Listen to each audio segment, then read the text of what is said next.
So in this one, because b is missing, when we set up our x method, things are going to be a little bit weird.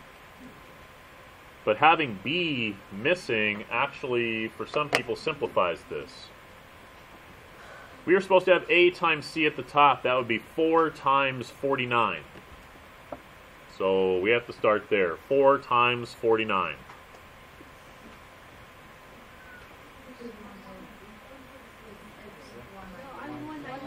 There you go.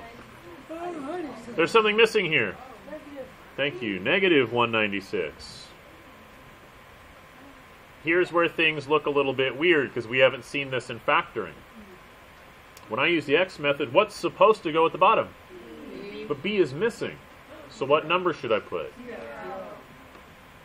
That is a gigantic hint about the types of numbers we are about to pick, so listen carefully. I am looking for two numbers.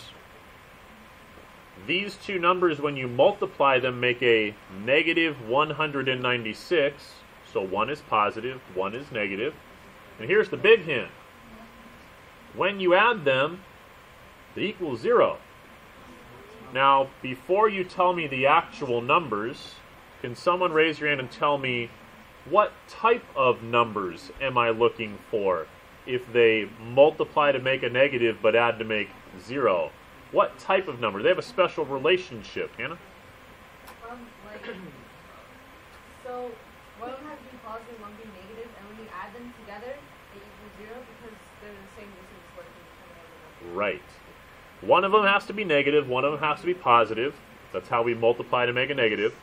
And she said they're the same distance from 0. So things like 2 and negative 2, 3 and negative 3. If they're going to add to make 0, they are the exact same number, but one is negative.